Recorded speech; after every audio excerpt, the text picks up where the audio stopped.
নমস্কার। পশ্চিমবঙ্গ শিক্ষা ব্যবস্থার অন্ধকার অধ্যায় আজ সবার সামনে দিনের আলোর মতো পরিষ্কার। যে দুর্নীতির পাহাড় বছরের পর বছর চেপে রাখা হয়েছিল, আজ তা জনসমক্ষে। আপনারা শুনলে অবাক হবেন, 11-12 ক্লাসের শিক্ষকতার মতো গুরুত্বপূর্ণ পদে এমন সব ব্যক্তিরা বসে আছেন যারা ওএমআর শিটে মাত্র 16 বা 17 নম্বর পেয়ে এই চাকরি করছেন।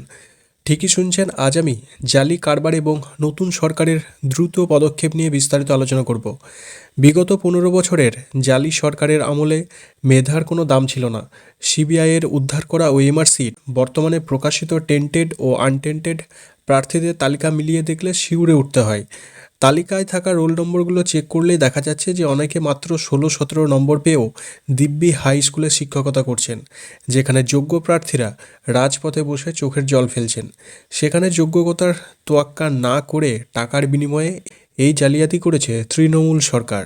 কিন্তু সময় বদলেছে, আপনারা দেখুন নতুন সরকারের কাজের যে ওএমআর সিট প্রকাশের দাবি নিয়ে যোগ্য প্রার্থীরা বছরের পর বছর আন্দোলন করছেন, আইনি লড়াই চালিয়েছেন, কিন্তু বিগত সরকার যা করতে চায়নি, নতুন সরকার ক্ষমতায় এসে প্রথম দিন সেই অসম্ভবকে সম্ভব করেছে।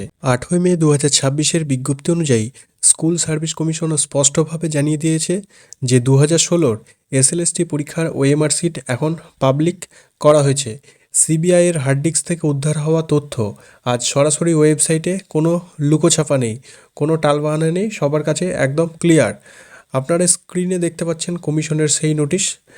এখানে নবম, দশম এবং একাদশ দ্বাদশের উত্তরপত্র আপলোড করা হয়েছে। শুধুমাত্র শিক্ষক পদই নয়, অশিক্ষক কর্মীদের জন্য বড় খবর রয়েছে। বিজ্ঞপ্তিতে স্পষ্টভাবে জানানো হয়েছে যে 2016 সালের আরএলএসটি, গ্রুপ সি এবং গ্রুপ ডি কর্মীদের ওএমআর সিট খুব শীঘ্রই আপলোড করা হবে। দীর্ঘদিন ধরে চাকরি প্রার্থীরা দাবি করে আসছিলেন যে ওএমআর সিট প্রকাশ করা হোক। অভিযোগ ছিল হার্ড ডিস্কের সাথে সার্ভারের নম্বরের বিস্তর ফারাক রয়েছে।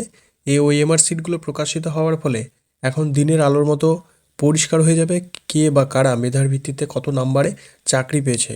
16-17 নম্বর পাওয়া শিক্ষকরা আমাদের ভবিষ্যৎ প্রজন্মের কী ক্ষতি করেছে তা সহজেই অনুমেয়। তবে আশার কথা যে সত্য আর বেশি দিন চাপা থাকলো না। নতুন সরকারের এই ঐতিহাসিক পদক্ষেপকে আপনারা কিভাবে দেখছেন?